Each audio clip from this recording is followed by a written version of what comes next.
Class में क्या किया था, हमने रेजोनेंस किया था जिसमें हमने बोला कि जो पाई इलेक्ट्रॉन क्लाउड्स है वो डीलोकलाइज होते हैं। डीलोकलाइज का मतलब they are in constant motion from one place to the other, और स्पेसिफिकली सबसे ज्यादा रेजोनेंस जो है वो शो करता है बेंजीन रिंग, जहाँ पे there are 3 alternate single and double bonds. ठीक है, और उसके साथ हमने 2 ग्रुप्स भी अटैच किए थे कि अगर इलेक्ट्रॉन डोनेटिंग ग्रुप्स प्रेजेंट है या इलेक्ट्रॉन रिलीजिंग ग्रुप्स प्रेजेंट है तो उसमें डीलोकलाइजेशन किस तरह से होती है। नेगेटिव चार्जेस जो है वो ऑर्थो और पैरा पोजिशन पे जाके लगते हैं। ठीक है, and in a similar manner अगर इलेक्ट्रॉन विड्रॉइंग ग्रुप्स हैं, जैसे कि CHO ग्रुप किया था हमने, NO2 ग्रुप किया था, in that cases positive charge आ जाता है on the benzene ring, and this positive charge is also localized on the ortho and the para position.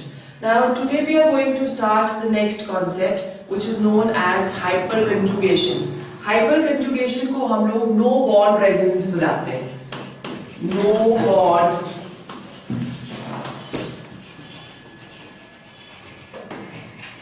resonance. ठीक है, this is also known as Baker-Natha effect.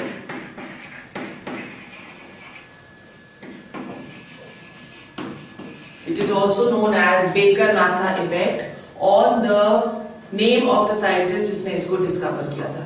ये वाला जो क्या कहते हैं कॉन्सेप्ट होता है, ये कहाँ पे होगा? It will take place in any compound which has an alternate single and double bond. मतलब कि जैसे फॉर एग्जाम्पल हमारे पास एक कंपाउंड हम ले लेते हैं इस तरह से,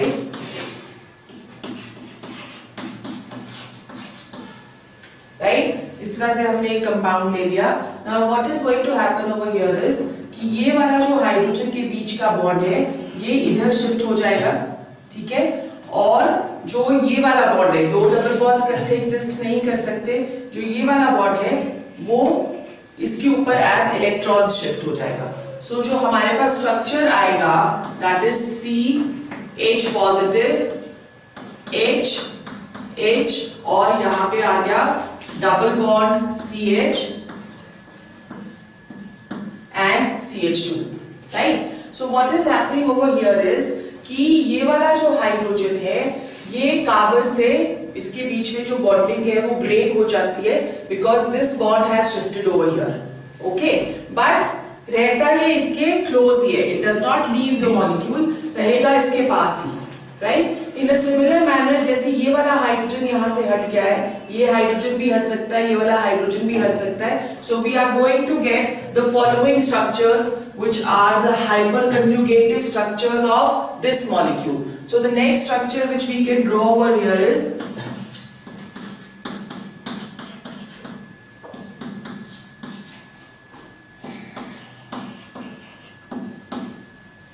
this. ठीक है, and the next structure which we can draw over here is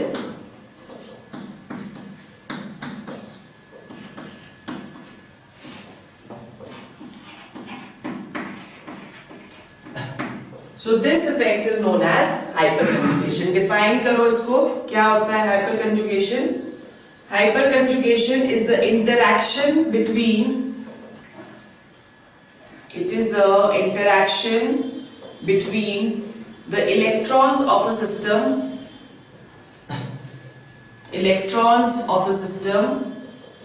that is multiple bonds,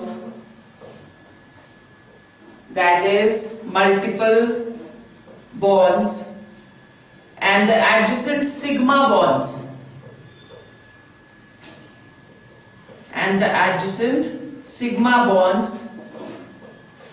of the substituent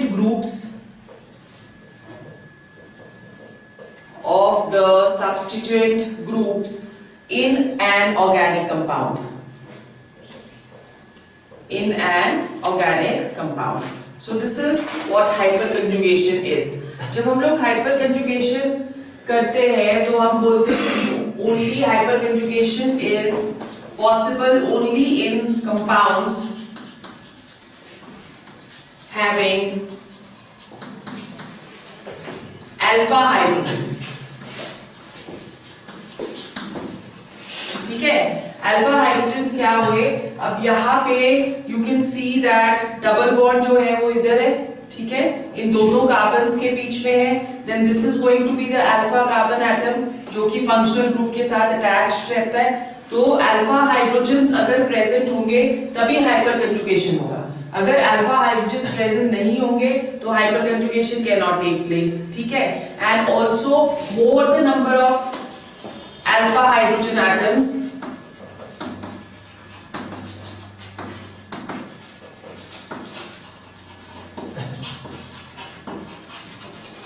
more the number of alpha hydrogen atoms, more is hyperconjugation, ठीक है। अब यहाँ पे हम लोग बोलते हैं कि जो अगर CH3 ग्रुप प्रेजेंट है as a substitute, जैसे कि आप यहाँ पे देख रहे हो कि CH3 ग्रुप प्रेजेंट है, तो अगर CH3 ग्रुप प्रेजेंट होगा तो उसमें हाइपरकंजुगेशन सबसे ज्यादा होगी, ठीक है, because there are 3 alpha hydrogens present. अगर हमारे पास इथाइल ग्रुप प्रेजेंट है तो अल्फा हाइड्रोजन के पास कितने, इसके पास इथाइल ग्रुप के पास कितने अल्फा हाइड्रोजन्स हुए, सिर्फ 2, which is less than this, ठीक है, तो इसमें इससे कम होता है। और अगर हमारे पास डाई एल्काइल ग्रुप प्रेजेंट है और यहाँ पे देखो ये अल्फा हाइड्रोजन एटम, इसके पास कितना हो गया, ओनली 1, सो इसके पास सबसे कम होंगे, ठीक है। So this is what is the trend of hyperconjugation. और इसके पास कोई भी अल्फा हाइड्रोजन प्रेजेंट नहीं, so this is not going to undergo hyperconjugation. Clear हो गया? So this is hyperconjugation. Let's go on to the applications. Applications of hyperconjugation.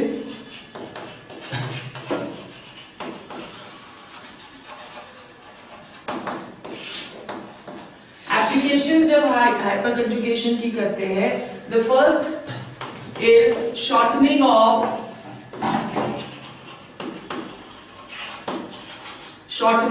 carbon-carbon single bond adjacent to multiple bonds,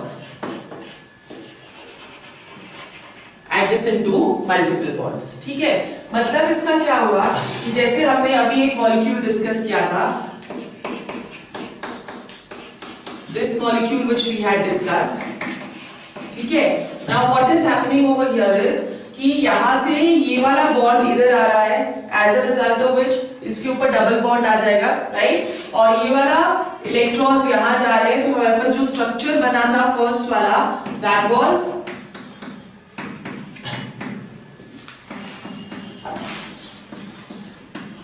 this was the structure which we got, ठीक है। Now if you looking at molecule 1 over here, यहाँ पे double bond के साथ ये single bond present है, right. So application इसकी क्या है कि shortening of the single bond is taking place adjacent to the double bond. क्यों शॉर्टनिंग हो रही है? बिकॉज सिंगल बॉन्ड जो है वो कन्वर्ट हो रहा है डबल बॉन्ड में, और जो डबल बॉन्ड होती है उसकी बॉन्ड लेंथ हमेशा छोटी होती है सिंगल बॉन्ड से, right. So this because of the double bond which is created at this position, यहाँ पे क्या होएगा, shortening of the bond length that is going to take place, ठीक है। सो अगर शॉर्टनिंग हो जाती है बॉन्ड लेंथ की तो मॉलिक्यूल क्या हो जाएगा, that will become more stable, ठीक है। So that is one application.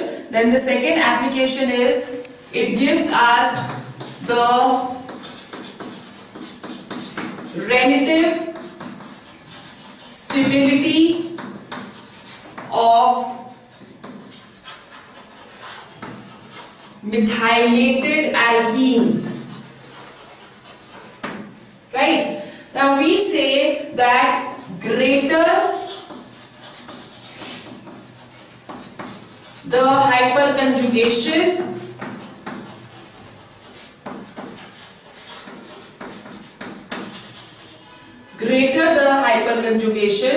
more is going to be the stability.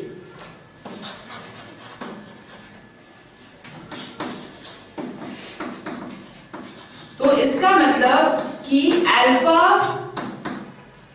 Carbon atoms जितने ज्यादा प्रेजेंट होंगे उतने ही अल्फा हाइड्रोजन एटम्स प्रेजेंट होंगे, और जितने ज्यादा अल्फा हाइड्रोजन एटम्स प्रेजेंट होंगे उतनी हाइपर कंजुगेशन ज्यादा होगी। ठीक है, और जितनी ज्यादा हाइपर कंजुगेशन उतनी ज्यादा stability. So if you looking at the stability, हम बोलते हैं कि ये वाला जो कंपाउंड है, आप इस वाले कंपाउंड को देखो, इसके पास कितने अल्फा हाइड्रोजन प्रेजेंट है? 8 3 ये हो गए, फिर 3 हो गए 6 6 and 3 9 9 and 3 12, ठीक है। सो इसके पास 12 अल्फा हाइड्रोजन प्रेजेंट है, ये सबसे ज्यादा हाइपर कंजुगेशन शो कर सकता है। So this is the most stable methylated alkene. Methylated alkene हम इसको क्यों बोल रहे हैं? क्योंकि इस वाले कार्बन के साथ 2 मिथाइल ग्रुप्स अटैच्ड है, इस वाले कार्बन के साथ भी 2 मिथाइल ग्रुप्स अटैच्ड है। So this is methylated alkene, right? This methylated alkene, it is going to be most stable. Clear? फिर उसके बाद नेक्स्ट हमारे पास आ जाता है, लेट्स से कि हमने यहाँ पे एक CH3 ले लिया और यहाँ पे एक H ले लिया, और ये वाले CH3 as it is present है। अब इसके पास अल्फा हाइड्रोजन कितने रह गए? 9। सो इसकी स्टेबिलिटी क्या होगी? कम हो जाएगी, ठीक है।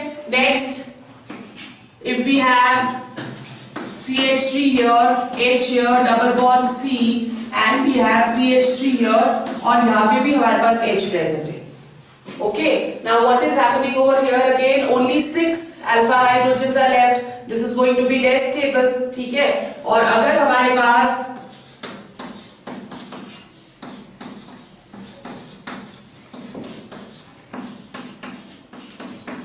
ये प्रेजेंट है, तो इसके पास अब क्या रह गया? सिर्फ 3 रह गए। So this is going to be less stable, okay, least stable amongst all, okay. और अगर कोई भी मिथाइल ग्रुप प्रेजेंट नहीं है तो वो बिल्कुल ही कम स्टेबल होता है। मतलब जैसे अगर आप नॉर्मल एल्कीन ले रहे हो, this is not only going to show, this will not show hyperconjugation because it has no alpha hydrogen present, ठीक है। so this is an important thing कि जब भी हम लोग स्टेबिलिटी करेंगे तो स्टेबिलिटी में जितने ज्यादा अल्फा हाइड्रोजन प्रेजेंट रहेंगे उतनी ही ज्यादा that is going to be stable, ठीक है। अगर सारे के सारे मिथाइल ग्रुप्स प्रेजेंट है, जैसे कि आप स्ट्रक्चर 1 में देख रहे हो, तो उसके पास 12 अल्फा हाइड्रोजन प्रेजेंट है। Due to presence of 12 alpha hydrogen सबसे ज्यादा हाइपर कंजुगेशन शो करेगा, ठीक है। So that is going to be the most stable. Next वाले स्ट्रक्चर में only 9 R left, stability decreases. Next पे only 6 R left, stability further decreases. Then in the fourth structure only 3 R left, then that is going to be the least stable। और अगर कोई भी alpha hydrogen present नहीं है तो वो hyper conjugation बिल्कुल भी एग्जिबिट नहीं करता, right? So this is what hyper conjugation is. Then we come to the next one, next topic. What are the fundamental concepts of organic reaction mechanisms? Fundamental concepts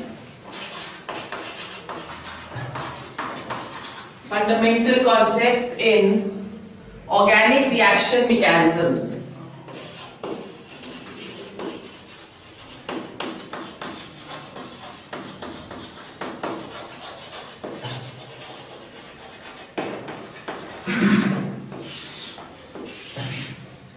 okay, जब भी एक reaction mechanism होता है तो उससे हम लोग बोलते हैं कि एक organic, you can say there is one reactant which we are taking. ये जो organic reactant है, this reacts with the reaction intermediate, ठीक है, or you can say it reacts with an attacking reagent.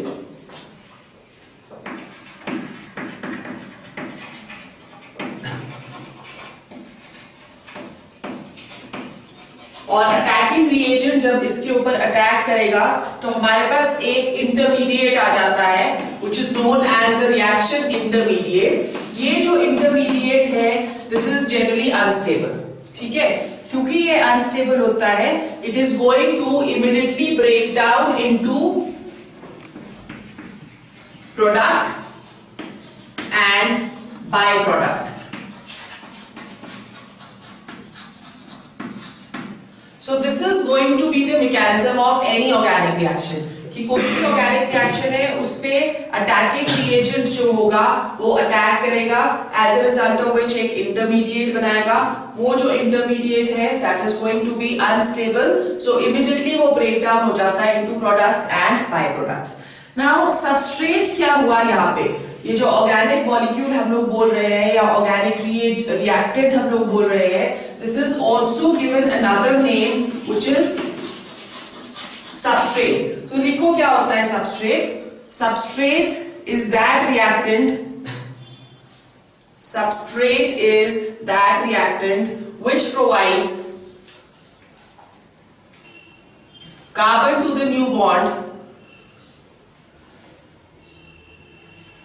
and the other reactant is known as reagent। ठीक है, सो organic जो हमारे पास reactant है that is what it is going to do is it is going to provide carbon to the attacking reagent, और जब ये provide करेगा carbon to the attacking reagent तो तब reaction possible हो सकती है, otherwise reaction possible नहीं। जब भी एक कोई भी reaction होती है तो उसपे आपको पता है कि जो पुराने bonds हैं वो break होते हैं और new bonds बनते हैं, तभी products बन पाते हैं। ठीक है, so on the basis of that what we are going to study over here, that is types of fission. First, understand what is fission. Fission is nothing but it is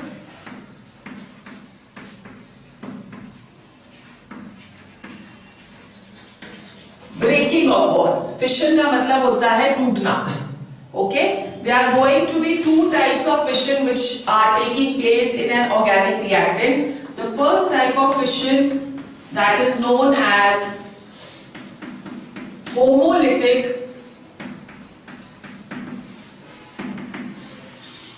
fission. What do you understand by homo means same, right? Homolytic fission का मतलब क्या हुआ? You know that one covalent bond it is formed by the sharing of two electrons, isn't it? So अगर हम एक covalent bond इस तरह से शो कर दे तो ये वाला जो बॉन्ड बना है इसके पास दो इलेक्ट्रॉन्स हैं। होमोलिटिक फिशन में क्या होता है कि इन दोनों में से एक इलेक्ट्रॉन इसके पास चला जाएगा और दूसरा इलेक्ट्रॉन बी के पास चला जाएगा, such that we have systems with single electrons। ठीक है, ये वाला जो बॉन्ड है ये दो इलेक्ट्रॉन से बना हुआ है।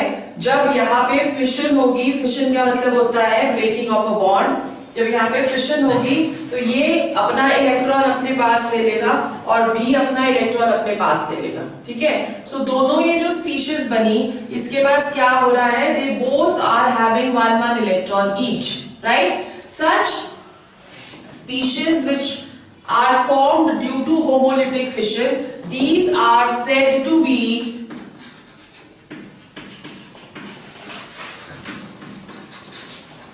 free radicals। ठीक है, इसको हम क्या बुलाते हैं, they are known as free radicals. So क्या हुए free radicals, they are, we will study this in detail later, पर अभी free radicals are reaction intermediates having single electrons. ठीक है, that is what free radicals are. The second type of fission जो कि होती है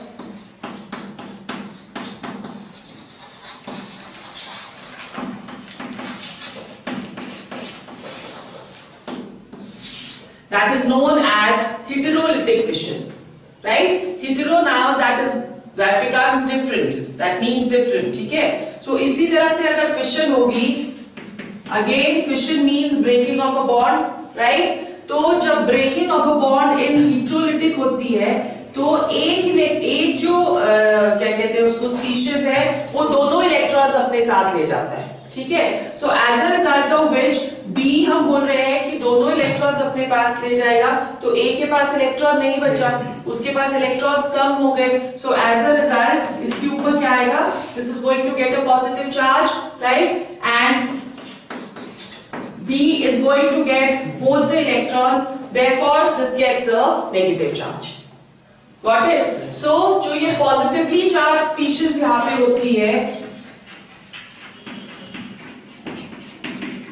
this is known as a carbo carbocation.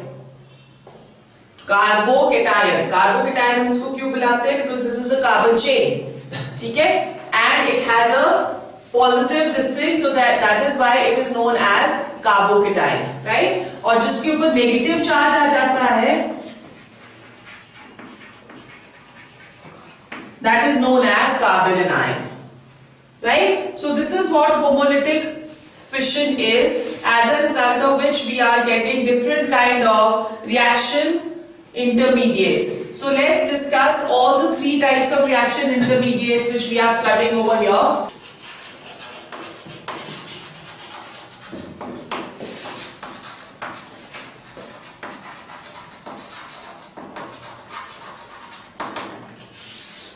Let's go on to the reaction intermediates.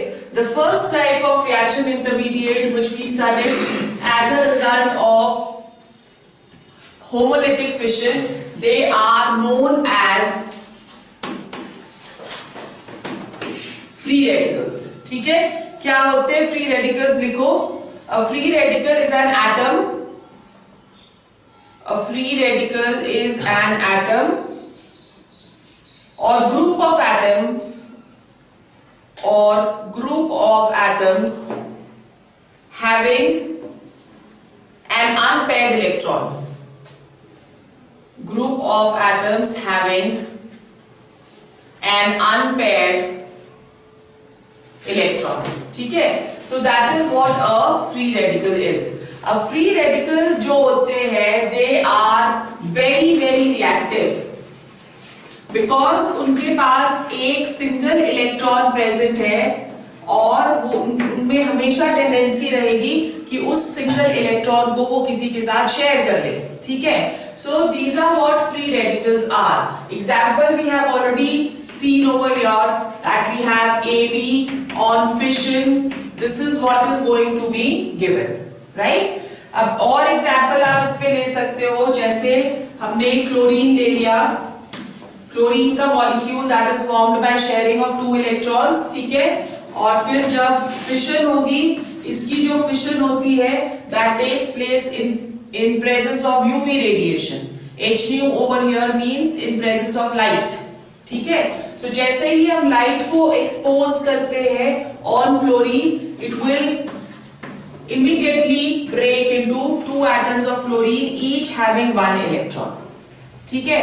अब ये वाला जो क्लोरीन है, अगर ये सपोज रिएक्ट कर रहा है, हमारे पास CH4 है और उसके साथ ये क्लोरीन रिएक्ट कर रहा है, तो ये क्लोरीन यहां से इस हाइड्रोजन को with the electron, with one electron from here, hydrogen को ले लेगा।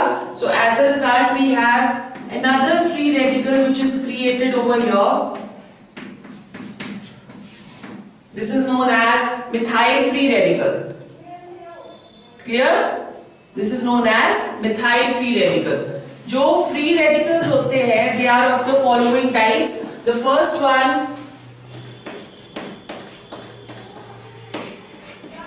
this is known as methyl free radical. which is a no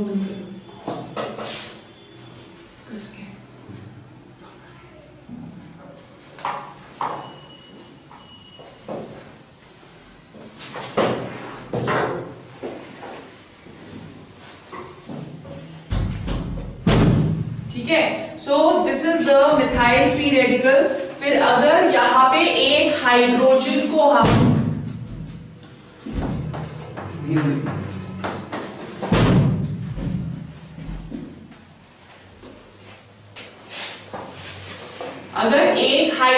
को हम यहाँ पे सब्स्टिट्यूट कर ले with a methyl group, so इसको हम क्या बोल रहे हैं? This is methyl free radical, ठीक है। अब यहाँ पे हमने एक हाइड्रोजन को सब्स्टिट्यूट कर लिया है with one methyl group, then this is known as primary और 1 डिग्री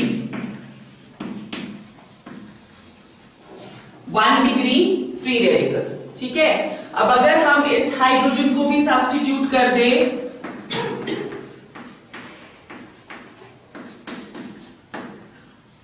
ऐसे, सो 2 को हमने कर दिया, this is going to be known as 2 degree और सेकेंडरी फ्री रेडिकल। ठीक है, और अगर हम तीसरे को भी कर देते हैं substitute,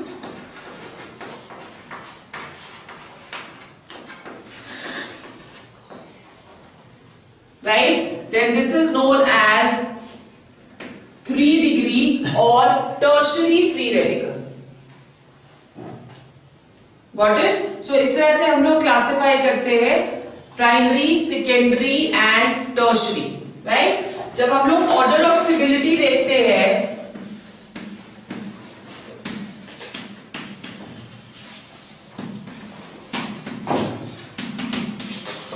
order of stability of the free radicals, we say that the CH3 free radical that is going to be least stable, right? फिर उसके बाद प्राइमरी फ्री रेडिकल, फिर उसके बाद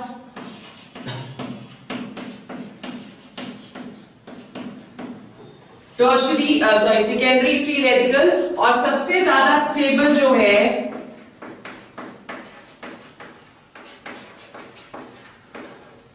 the most stable, that is going to be 3 degree. ठीक है, so this is methyl, this is 1 degree, this is 2 degree and this is 3 degree. So the most stable free radical is 3 degree. अब कैसे इसकी stability को हम लोग explain करेंगे? We say that this stability order can be explained on the basis of अभी जो हमने किया हाइपर कंजुगेशन। हाइपर कंजुगेशन में हमने क्या किया था कि जितने ज्यादा अल्फा हाइड्रोजन्स प्रेजेंट होंगे उतनी ही हाइपर कंजुगेशन ज्यादा होगी। ठीक है, सो इसके पास 3 3s are 9 alpha hydrogens present है, इसके पास हाइपर कंजुगेशन सबसे ज्यादा, और हमने ये भी पढ़ा कि जितनी ज्यादा हाइपर कंजुगेशन उतनी ज्यादा स्टेबिलिटी। So therefore 3 degree जो है, because it is showing the maximum amount of hyperconjugation because of 9 alpha hydrogens which are present, therefore that is going to be the most stable. ठीक है, have you understood? Okay, और उसके बाद अगर हम लोग स्टेबिलिटी करें, जैसे फॉर एग्जाम्पल हम कर रहे हैं कि बेंजीन रिंग है एक हमारे पास इस तरह से, ओके, और इसके पास इस तरह से एक सब्स्टिट्यूट प्रेजेंट है, this is known as benzyl free radical. Okay, so benzyl free radical में क्या होगा? There is going to be resonance over here. अगर रेजोनेंस होगी तो this electron, single electron is going to move. जब single electron move करता है तो हम उसको सिंगल एरो के साथ शो करते हैं। ठीक है, दोनों साइड एरो नहीं लगाते, सिंगल एरो के साथ शो करते हैं। So this is going to happen over here. उसी तरह से यहां से ये एक इलेक्ट्रॉन यहां शिफ्ट हो जाएगा, एक ही इलेक्ट्रॉन शिफ्ट हो रहा है इधर, right. So what is going to happen over here now? We have CH2 आ गया इधर, यहाँ पे एक electron, delocalization of this electron is taking place now. So ये एक इलेक्ट्रॉन यहाँ आ जाता है और ये बॉन्ड यहाँ आ जाएंगे। ठीक है, फिर उसके बाद ये वाला जो सिंगल इलेक्ट्रॉन है ये यहाँ मूव करेगा और यहाँ से एक सिंगल इलेक्ट्रॉन यहाँ मूव करेगा। सो हमारे पास नेक्स्ट स्ट्रक्चर क्या आ गया? We are going to have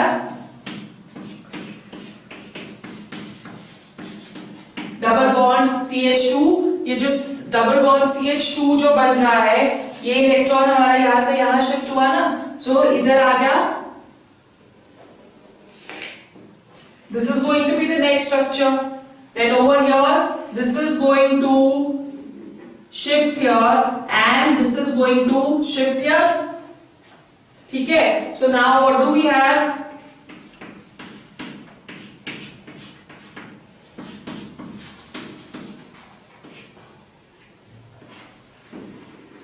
ये आ गया सिंगल इलेक्ट्रॉन यहां, राइट। सो फिर ये यहां चला गया और ये वापस यहां चला गया, and finally the structure which we are going to have now is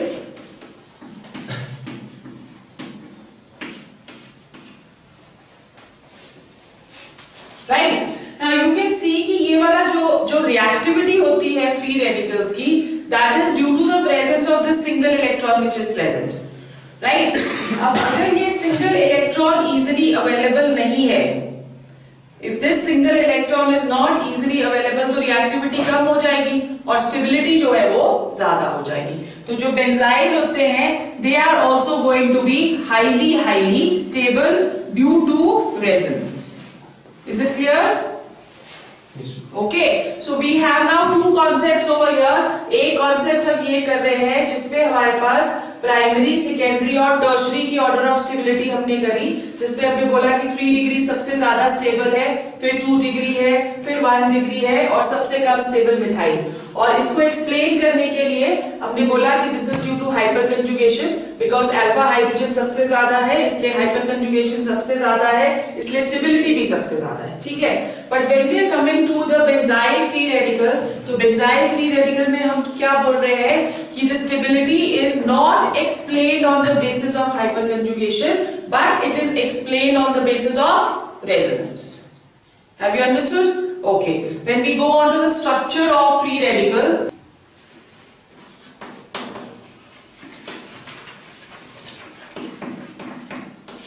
Structure. जब structure हम लोग free radical का देखते हैं तो it is said that the free radical में जो कार्बन एटम है it is sp2 hybridized.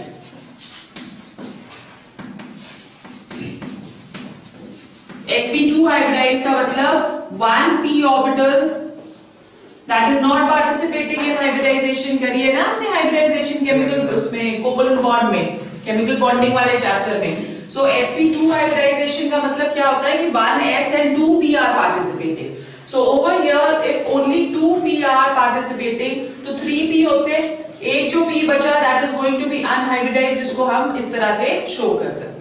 Okay, अब यहाँ पे जो बॉन्ड एंगल होगा sp2 में कितना होता है 120 degrees, so the bond angle is 120।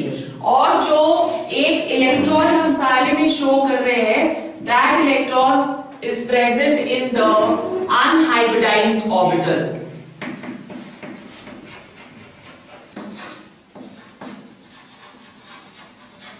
Right? So this is going to be the structure of free radical.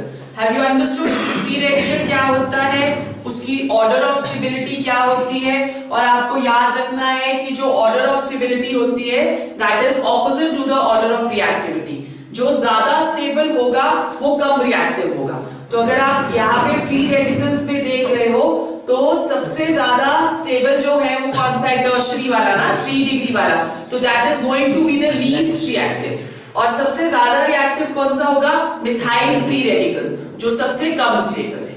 सो ये जो ऑर्डर ऑफ स्टेबिलिटी है ये आगे आपको रिएक्शन मैकेनिज्म स्टडी करने में हेल्प करेगी कि अगर एक सबस्ट्रेट जो है वो रिएक्ट कर रहा है किसी भी चीज के साथ तो इन दैट केस हमारे पास प्रोडक्ट कौन सा आना चाहिए। Okay, then let's go on to the second reaction intermediate, which is carbocation. The second reaction intermediate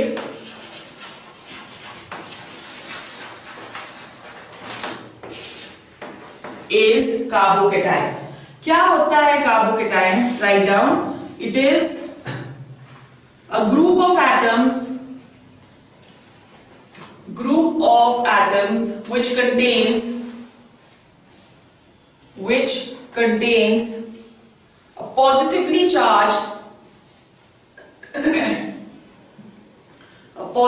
charged carbon atom having only 6 electrons,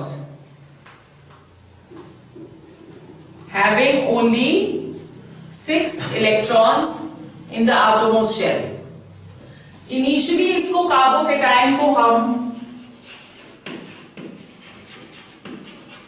carbonium ion भी बुलाते थे।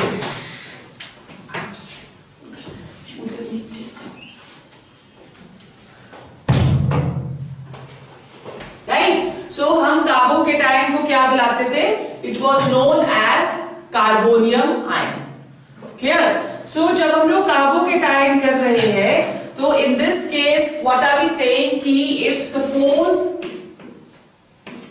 We have this kind of a molecule, right? तो यहाँ पे जब fission होगी तो both the electrons will go with x, as a result of which a positive charge will come on carbon and the negative charge will come on the x. So ये जो positively charged बना,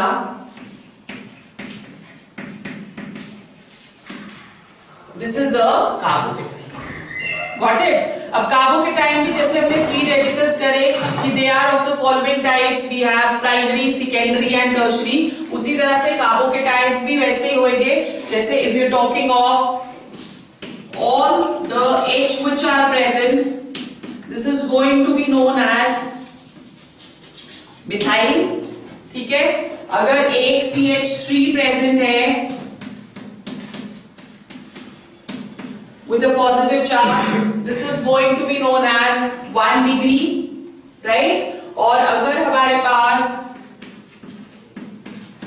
दो methyl groups present है, then this is going to be known as 2 degree, okay? और अगर हमारे पास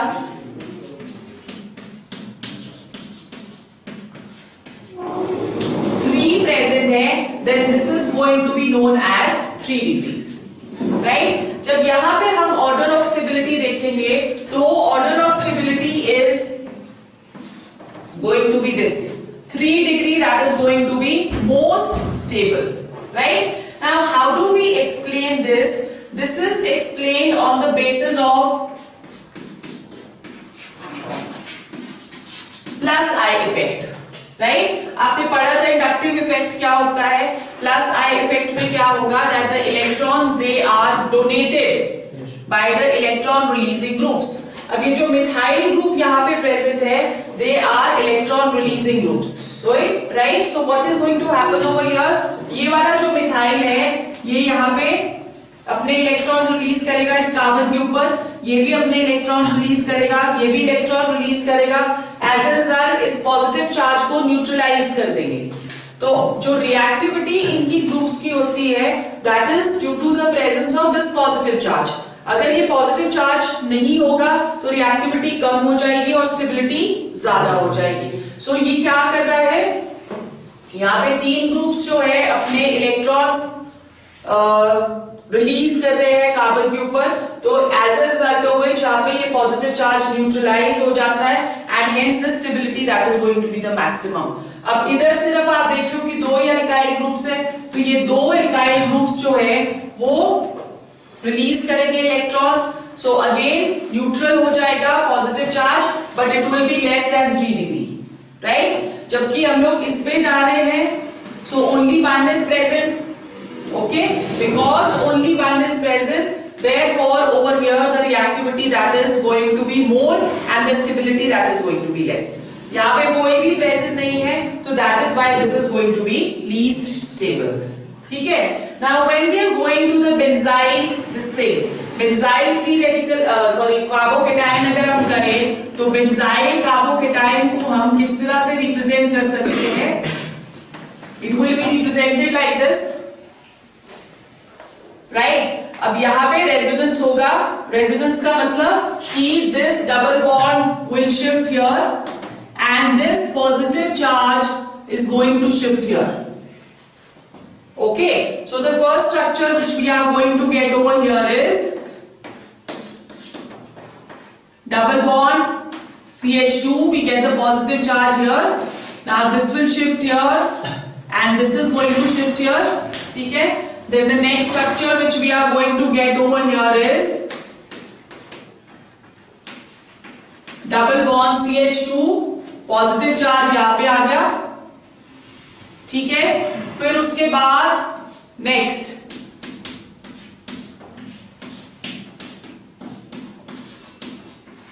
ये आ गया. Now what is acting over here? ये यहाँ चला जाएगा and this is going to go here, right? So we have double bond here and the positive charge here. ठीक है? Finally ये वापस आ जाएगा and this is going to go here. So we have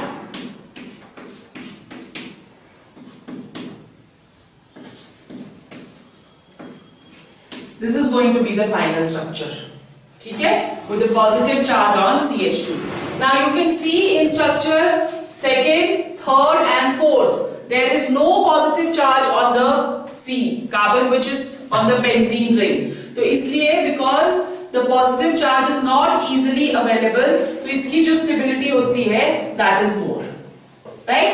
So आप कह सकते हो कि जितने ज्यादा बेंजाइल ग्रुप्स प्रेजेंट रहेंगे उतनी ही स्टेबिलिटी ज्यादा होगी, राइट? तो सबसे ज्यादा स्टेबल कौन सा हुआ? अगर हमारे पास ये कार्बन प्रेजेंट है and we have this and we have this, so ये वाला इधर भी रेजोनेंस शो करेगा, इधर भी रेजोनेंस शो करेगा, इधर भी रेजोनेंस शो करेगा. So this is the most stable carbocation amongst all. इन सबसे भी ज्यादा स्टेबल जो होता है that is triphenyl carbocation. This is known as what? It is known as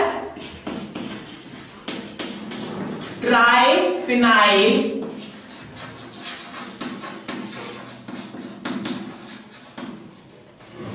carbocation. ठीक है? Have you understood? Then the next we come to the structure of the carbocation. Let's go on to the structure.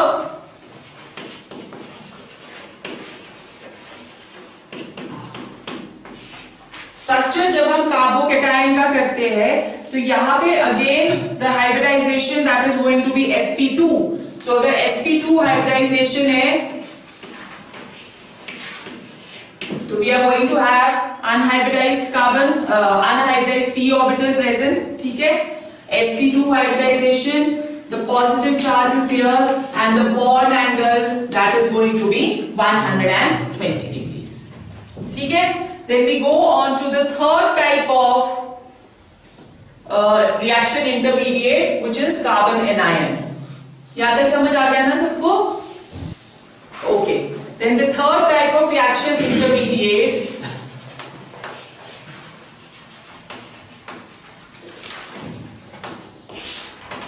which we are going to do that is carbon anion. So define करो क्या होता है?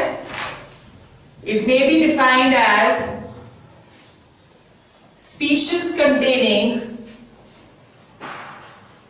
a carbon atom carrying a negative charge, carbon atom carrying a negative charge and possessing 8 electrons in its valence shell. 8 electrons in its valence shell. So if you are having CH3 and Z, okay, अब यहाँ पे जब fission होगी both the electrons they are left with this. As a result we will have CH3 negative plus Z positive. So ये जो CH3 negative यहाँ पे बना है जिससे दोनों electrons अपनी तरफ को खींच लिए, then these are known as what? They are known as carbon anions. Got it? Now when we talking of any kind of carbon anion, तो हम लोग वैसे ही जैसे हमने free radicals को और हमने carbocations को classify करा, वैसे ही हम इसको भी classify करते हैं. The first kind of carbon anion which we have, it is known as methyl. ठीक है? फिर उसके बाद we will have primary. So there is a negative charge over here. This is known as 1 degree or it is known as primary. ठीक है? अगर दो होंगे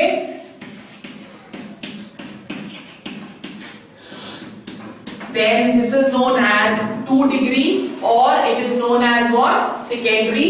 ठीक है? और अगर हमारे पास 3 होंगे then this is going to be known as 3 degree or tertiary. जब हम ऑर्डर ऑफ स्टेबिलिटी करते हैं तो यहाँ पे ऑर्डर ऑफ स्टेबिलिटी उल्टा हो जाएगा. Methyl is going to be most stable, फिर उसके बाद 1 डिग्री और फिर उसके बाद 2 डिग्री और सबसे कम स्टेबल 3 डिग्री. अब इसको भी हम कैसे एक्सप्लेन करते हैं? This is explain on the basis of again plus sign effect, ठीक है। Over here you can see that there are 3 methyl groups which are present. तीनों के तीनों इलेक्ट्रॉन्स रिलीज करेंगे। अगर ये तीनों इलेक्ट्रॉन्स रिलीज करते हैं तो इस वाले कार्बन के ऊपर इलेक्ट्रॉन डेंसिटी जो है वो इंक्रीज हो जाती है। क्लियर? सो अगर इलेक्ट्रॉन डेंसिटी इंक्रीज होगी तो रिएक्टिविटी बढ़ जाएगी। जैसे हमने कार्बोकेटाइन में क्या किया कि इलेक्ट्रॉन डेंसिटी डिक्रीज हो जाती है, पॉजिटिव चार्ज जो है वो न्यूट्रलाइज हो जाता है, इसलिए उसकी जो रिएक्टिविटी है वो कम हो जाती है, right? Over here opposite is happening. What is happening कि electrons are being released. Because electrons release हो रहे हैं तो the density, electron density will increase and hence reactivity will also increase, ठीक है। नेगेटिव चार्ज ज्यादा इंटेंस हो जाता है इसके ऊपर।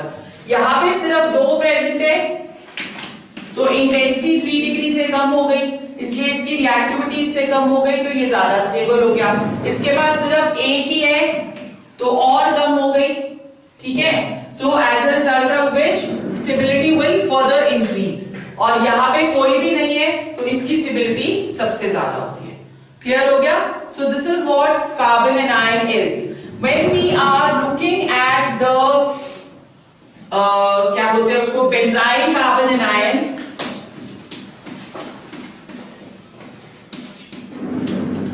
This is going to be the benzyl carbon anion, ठीक है। अब ये रेजोनेंस शो करेगा। So what is going to happen, ये यहां चला गया, ये यहां चला गया। सो फर्स्ट स्ट्रक्चर हमारे पास क्या आ गया? We have double bond CH2 with a negative charge here and this, ठीक है। फिर उसके बाद नेक्स्ट में क्या होगा? ये इधर चला जाएगा, ये इधर चला जाएगा। Double bond CH2, there is a negative charge, there is a bond over here and a negative charge comes over here, ठीक है। नेक्स्ट पे what is going to happen? ये इधर चला गया, ये इधर चला गया। So we have double bond CH2, this is over here, this is over here, negative charge is here, ये इधर चला गया और ये इधर चला गया, ठीक है। So finally what will we have now?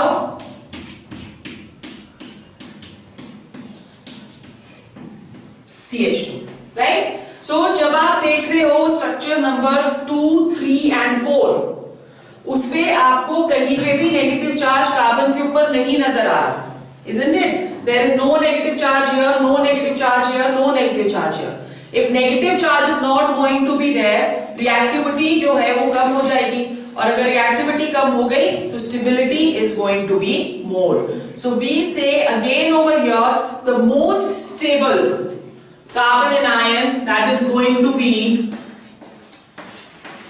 whole thrice C negative. That is, this is the most stable carbon anion which is known as what? Triphenyl.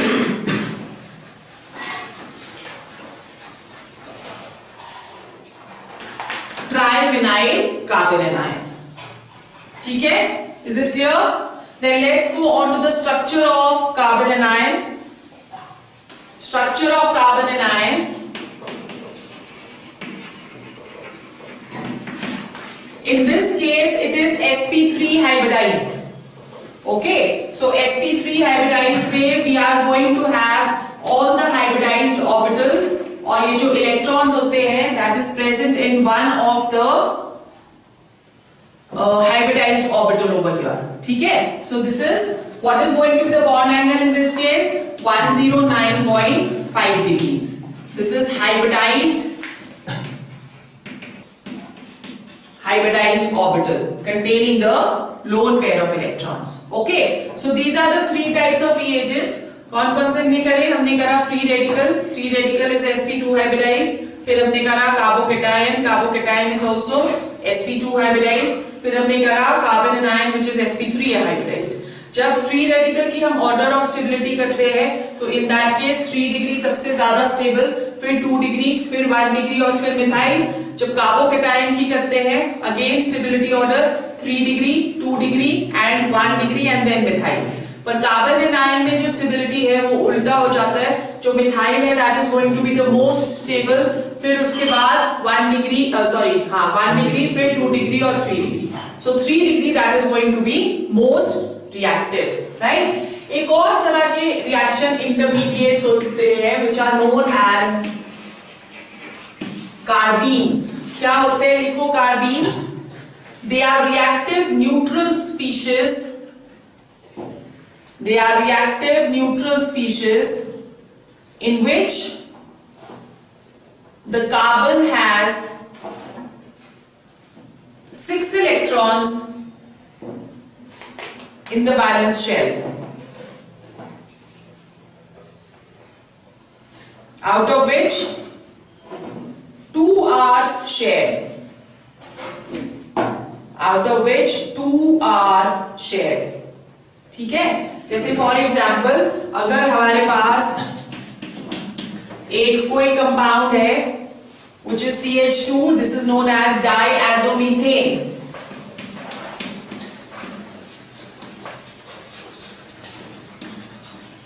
This is known as diazomethane. जब हम इसके ऊपर light throw करते हैं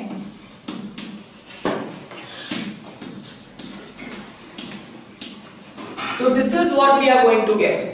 ठीक है. और nitrogen जो है इसमें से निकल जाता है.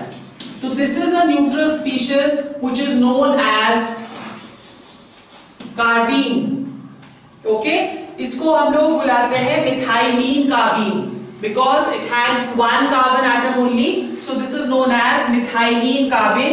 ये भी बहुत ही ज्यादा रिएक्टिव स्पीशीज होते हैं because of the lone pair of electrons which are present on this, right. So for this lecture we are only going to do till here. Next we will start with type of attacking reagents. Okay.